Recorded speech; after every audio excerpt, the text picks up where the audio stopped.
Holy cow. Geno Smith to the Jets. Isiah Pacheco to the Lions. What? Free agency day 2, ladies and gentlemen. Welcome to the show. It's Fantasy Football today. Greg Dulcich, the guy who had 41 or more yards in 4 of his last 5 games, back to the Dolphins. So a lot to talk about. Welcome to the show. It's Fantasy Football today with Dave, Jamey, Heath, and me. I'm Adam. What, Dave? You're not even naming the biggest free agency signing of day 2 so far, and that's Romeo Doubs to the Patriots.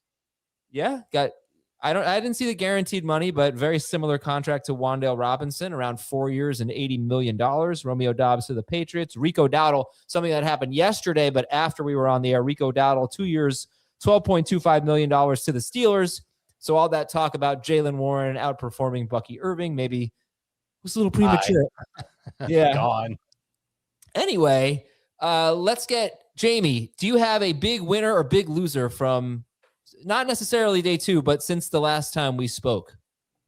I guess it would be Romeo Doubs. I mean, he's getting an opportunity to replace Stephon Diggs and be at least as of now, the number 1 receiver for Drake May and the Patriots. And if you just look at the role he's stepping into and the targets that he's replacing, Diggs averaged 6 targets a game last year for the Patriots.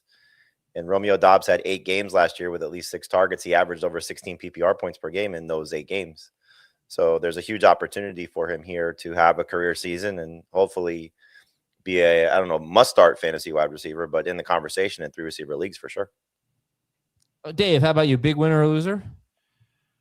I'll say that Garrett Wilson's a loser with Geno Smith going to New York. And Geno was pretty good a couple of years ago in Seattle. He's had some great numbers with the receivers there. Last year, not so much. Not that he had dynamic receivers in Vegas. But I don't know how good of a passer Geno Smith is going to be. And if he struggles, we saw it last year, the Jets gave a quarterback the hook early in the middle of the year. Will they do it again? And Garrett Wilson, for what it's worth, he's shown us flashes for a while, and then he ends up not being good by the time the season's over. So I'm a little hesitant to call him a top 12 fantasy wide receiver. And I don't know how many of you guys were anyway, but I think he's much easier to accept as a number 2 wide receiver with Geno as his quarterback. If I know anything about Heath Cummings after working with him for 10 years, 12, I don't even know. I think we are at 11 next week. Heath likes this for Garrett Wilson. I did not move Garrett Wilson. I think this is very much the same situation that Garrett Wilson's been in almost his entire career. I agree. Where did you have him? Or where do you have him, I guess, is probably the best question. 16? Yeah. So I must have been the high guy on Garrett Wilson before free agency started. What was the quarterback that you were anticipating that you were going to be? I don't know. I was just figuring it would be somebody a little bit more exciting than Geno. And I would say that Geno's an upgrade over what he had last year. And what did he do last year? 14.2 PPR points per game, which given the context, you got to Azer stat that though. You have to Azer stat that. Yeah, sure, right. Because in the beginning of the year, he was awesome. First 5 games. No, he barely played one of the games. He left one of the games. He only played 6 healthy games. And in those games, he was a 19 PPR point guy with Justin Fields. He was wide receiver 10 per game in the first 6 games of the week, which included getting shut down by Patrick Surtain, 3 catches for 13 yards. The first 5 games of the season, forget it. He was amazing. And he did that the first 6 games of the year. Garrett Wilson, wide receiver 10 per game. His quarterbacks were on pace for 2,981 yards and 20 touchdowns. Geno Smith was really bad last year, and he blew that away. He was on pace for 3,428 yards, which is bad, and 22 touchdowns with 19 interceptions. The Jets quarterbacks are only on pace for 3 interceptions. The picks are obviously concerning, but Geno Smith, let me just tell you what, and I'm not disagreeing with you, Dave, necessarily. Geno Smith is 35 years old. He's going to be 36, but just I'll tell you what his wide receivers have done.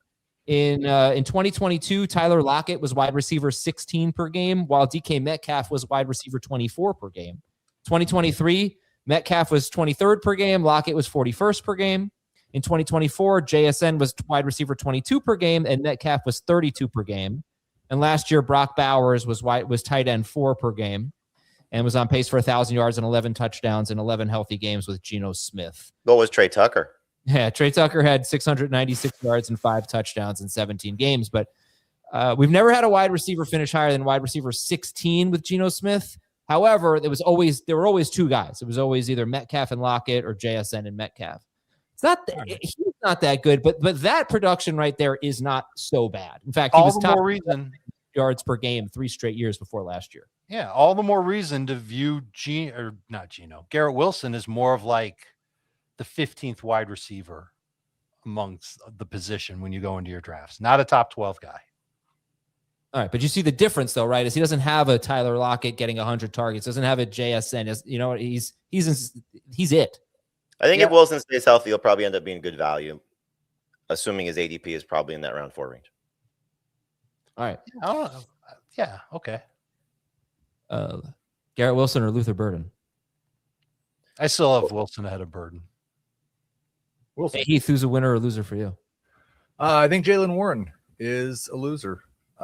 Maybe not relative to what he ended up in last year with Kenneth Gainwell, but relative to the opportunity of having this backfield. I mean, the big loser is Caleb Johnson. It might be over for him. But I think with the connection that Mike McCarthy has with Rico Dowdle, and I think McCarthy's pretty fond of Rico Dowdle, this could very well turn into a situation where Rico Dowdle has more rush attempts on a per game basis than Jaylen Warren. So I think he goes from that low end RB2 status to more of a flex for now. Last season, Warren was the number 19 running back per game with only 40 catches in 16 games because Kenneth Gainwell led the team in receptions, right? Gainwell, he had 73 the catches. Strangest thing that I saw when looking at these guys last night was that Rico Dowdle has more targets each of the last 2 years than Jaylen Warren. Really? Well, he played more. 2024, Warren missed a few games. He missed 2. He played 15 in 2024. He missed 1 game in 2025, and it was his best year. But he lost his third down role. He's almost certainly going to get that back this year. But now first and second down will be, I don't know. Who's going to lead the team in carries? Best guess? What do you think? I would still say Jaylen Warren, but it's probably going to be close. I bet it varies from week to week, and it's going to be real close to call between the two. Yeah, I've got Warren by just a touch. Okay. But I think I'd rather have Warren for the receiving chops. But they're both maybe right in that range Heath talked about. All right. Well, yesterday was so fun. Today, boring. Yeah, pretty much. We still have Tyreek Hill, we still have Kyler Murray, still have Juwan Jennings out there. Maybe they'll get signed. You need to get excited about Isiah Pacheco. Yeah, you know what? I think now's a good time to maybe look at some Twitter polls. So it's kind of interesting. Is last week David Montgomery was traded to the Texans, and a big piece of that run game is gone. And now Jahmyr Gibbs, number 1 overall, you're talking about, even if maybe you had him there to begin with, but I didn't.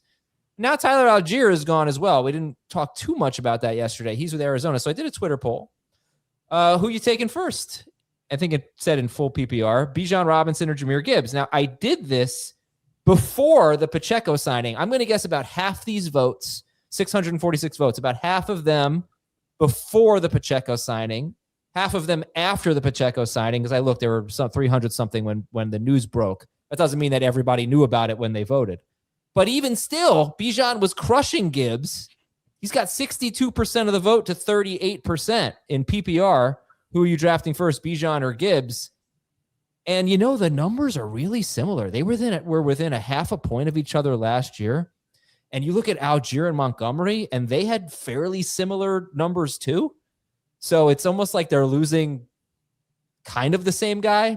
But yeah, I was a little surprised, Heath, by these results, that Bijan getting 62% of the vote. Even before the Pacheco news. What's your take on this on Gibbs with Pacheco and who's RB1? I don't think Isiah Pacheco matters for Jahmyr Gibbs. And I think like 60-40, you have to choose one of them. So that's not that big of a gap. I currently have Gibbs ahead of Bijan, but they're both obviously fantastic and both could score 22 fantasy points a game next year. Dave, who are you taking first, Bijan or Gibbs now? Still have Gibbs first, but it's extremely close between the two of them. Yeah, I don't want to pick third in drafts this year. It still Gibbs for now, but I think the last week or so has been more favorable for Bijan than it has for Gibbs, because Gibbs at least got some competition. Gibbs' offensive line has gotten worse. And I think the quarterback situation for Bijan has improved because Tua has been very good in throwing to his running back, certainly Devon Achane the last 2 years. That's a good point. Over the last 2 seasons, the Detroit Lions running backs as a whole have averaged 28.16 fantasy points per game. That is number one by about 4.5 points. They have been by far the most productive backfield in fantasy in full PPR. Buffalo is 2. I don't know who number 3 is. Sorry. But Atlanta's 4. Atlanta's 4 at 23 fantasy points per game. What really blows me away though, is Detroit has 43 goal line carries in the last 2 years. Atlanta has 29. So just a lot more opportunities, a lot more scoring opportunities. But, Bijan's been more carries and more catches. I'm pretty sure 2 straight years, definitely last year, more catches. Yeah, I think 2 straight years, more carries and more catches than Jahmyr Gibbs. I mean, Bijan had 103 targets last year. That's amazing. Yeah. Gibbs wasn't too far behind. What did Gibbs have last year? He had 94 targets in 17 games last year. Bijan had 103. Just very similar seasons in those 2 backfields, I'd say. And I mentioned this I think last week. David Montgomery had 13 of 17 goal line carries for the Lions. Jahmyr Gibbs had 4 goal line carries, and he still scored 13 rushing touchdowns last year. Shaver, let's scroll up and take a look at another Twitter poll. Let's see, what's next? Which one are we going to? Who would you draft first in half PPR? See, I told you guys you were crazy.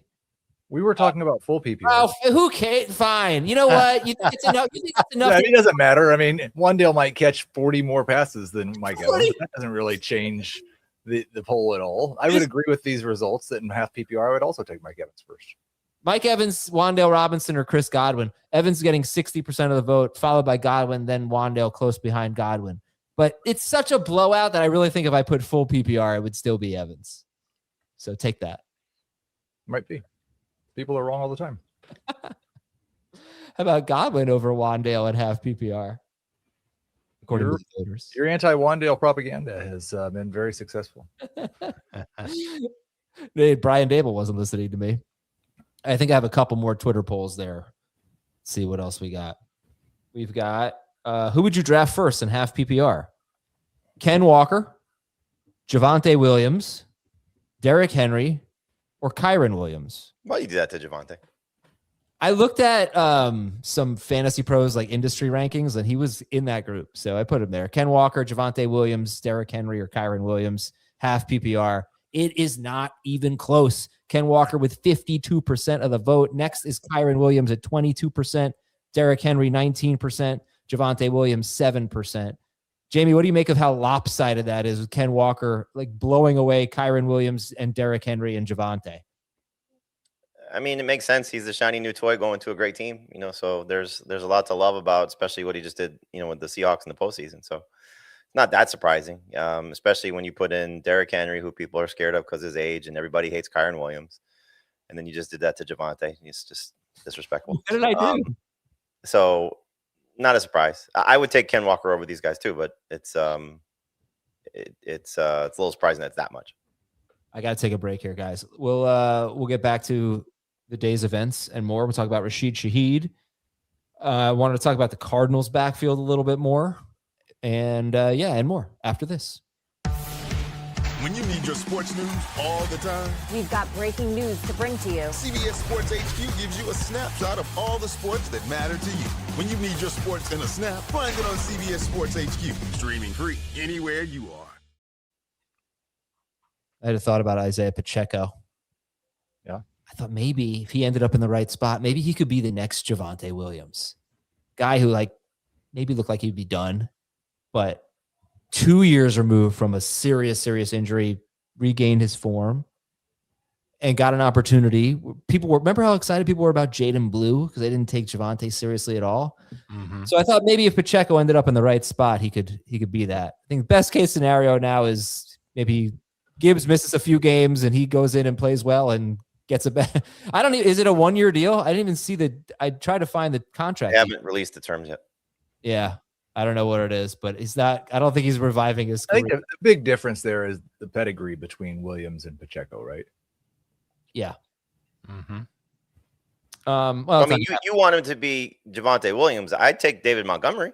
I mean, if he could be that for Detroit, I don't think he will, but I mean, you're talking about a guy who scored 33 touchdowns in 3 seasons. Like, if he can have that opportunity and maybe Montgomery had at least 180 some odd touches each of the 3 years he was in Detroit. It'd be shocking if Pacheco gets that, but if he's 150 touch guy and 6-7 touchdowns for the season, like where you're going to draft him, that's pretty good. And then, like you said, if Gibbs misses a game or two, then he does step into that role as the lead guy there, number 2 fantasy running back for those weeks. Like, he's a good late round investment.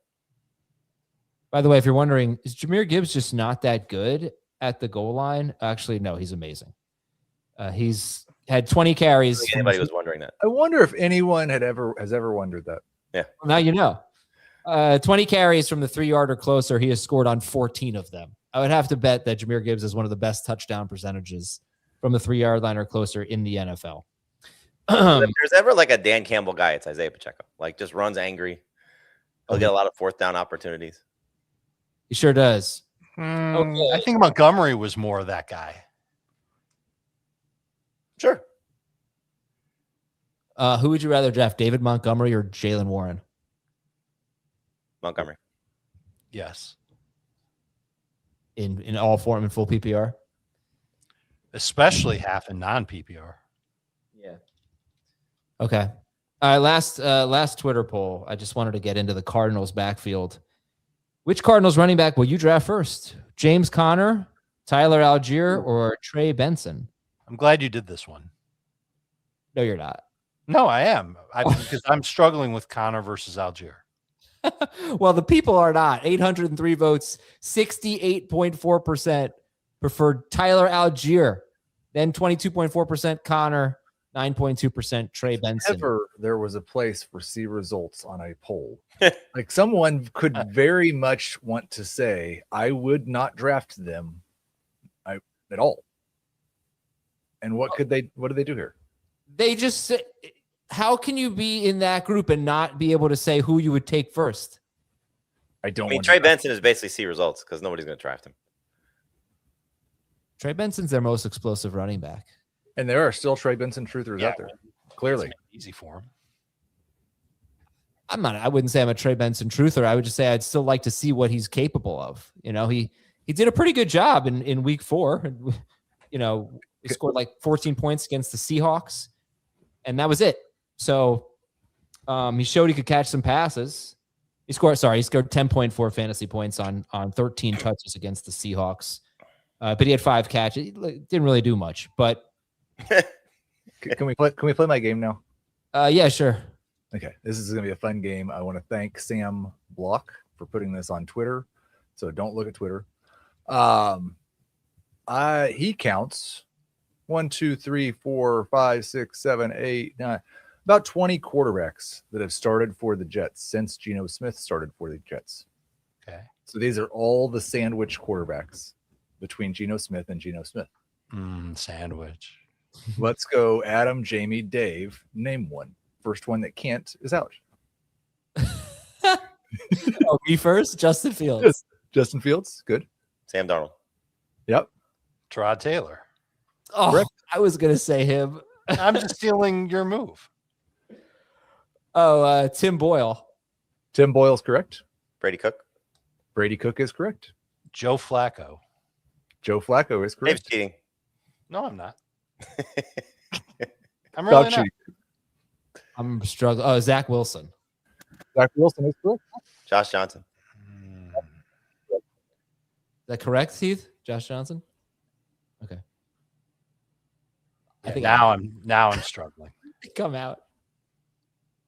Yeah, I'm blanking. 3, 2, 1. Yeah, I'm not giving you an answer. We're wasting everybody's time. Mike White. Mike White. Thomas is in the game for Dave. Like, wait, yeah, You no, can I'm take not, over for me. You're out? I'm not even gonna bother. There's so many easy ones left. I know, but I'm so bad at this kind of stuff. Me Let me too. okay, hold on. Give me 5 seconds here. 4, 3. Don't count out loud. That's so rude. I do that during the feud. I know. All the time. Yeah, I've got nothing. You're Jamie, missing you did one more for the win? No. Okay. So, would you like the names now? That Yeah. you didn't guess? Matt Sims, Michael Vick, Ryan Fitzpatrick, Bryce Petty, Josh McCown, Trevor Simeon, Luke Falk, Chris Strevler, Aaron Rodgers,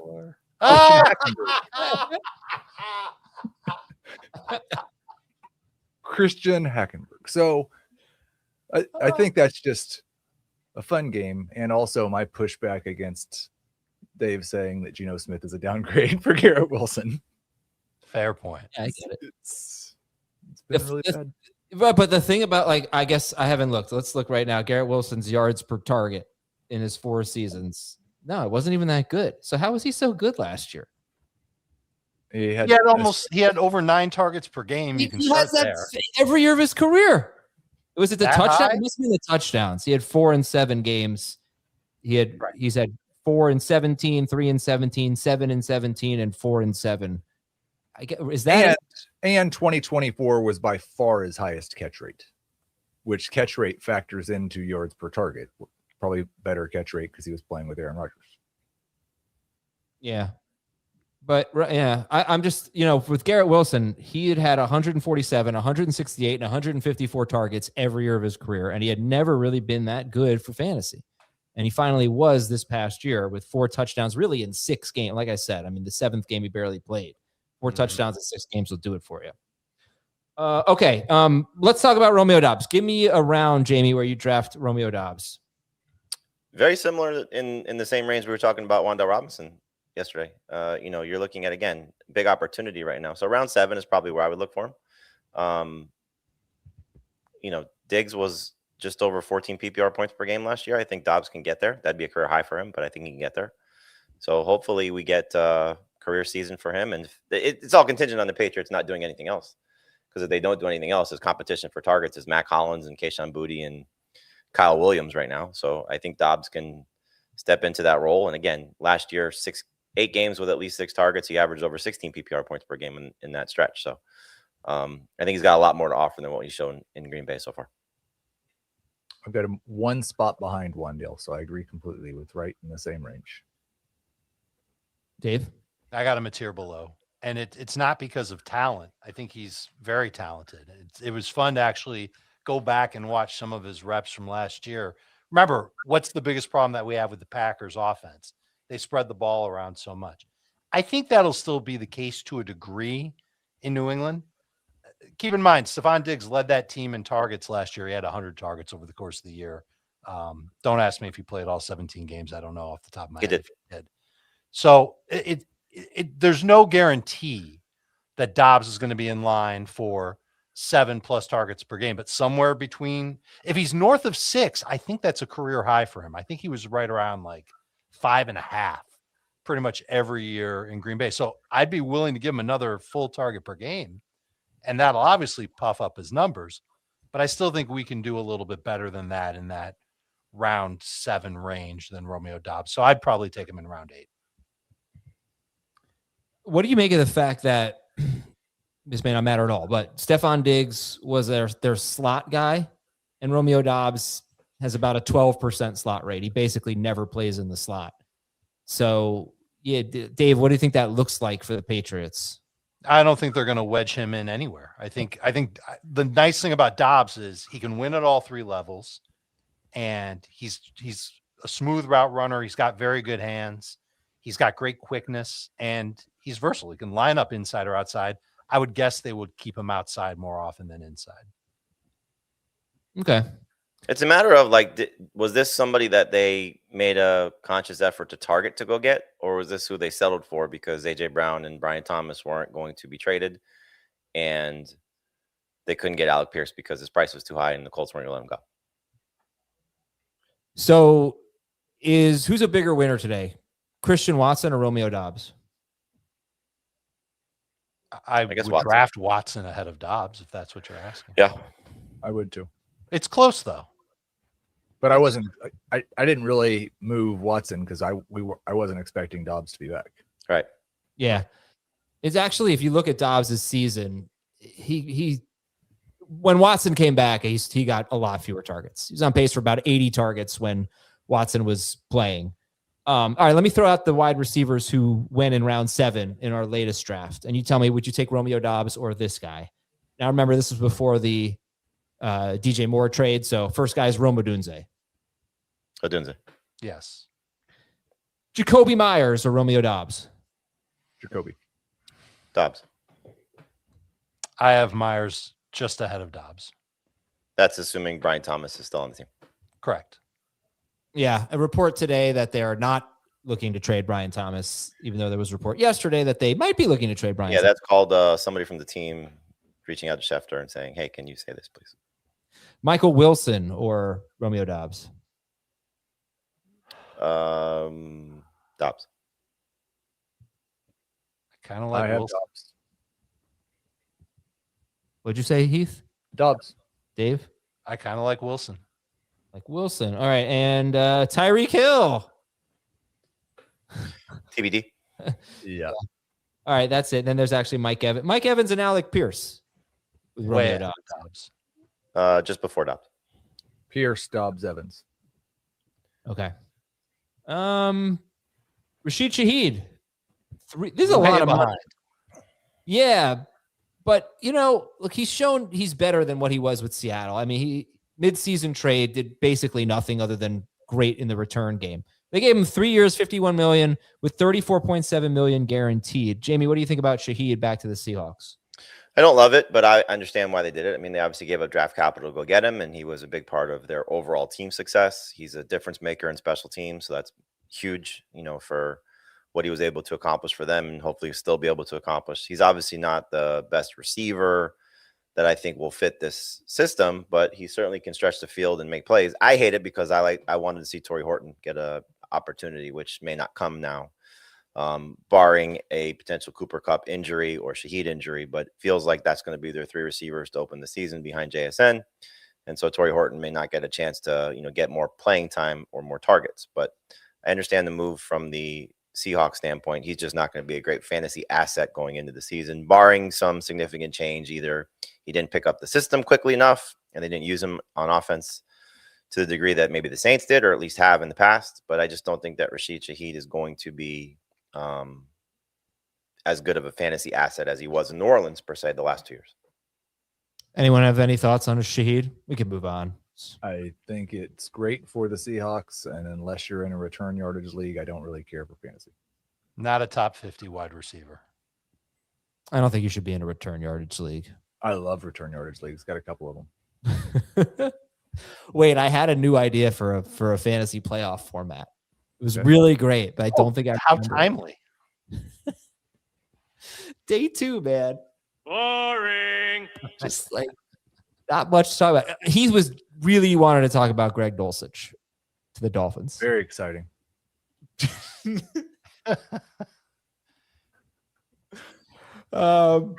Maybe their second target. Gosh, Yeah, maybe. How about Noah Fant going to the Saints? Does that matter at all for Juwan Johnson? No, thank you. I don't think it probably did. Maybe it's a tiny ding, but no.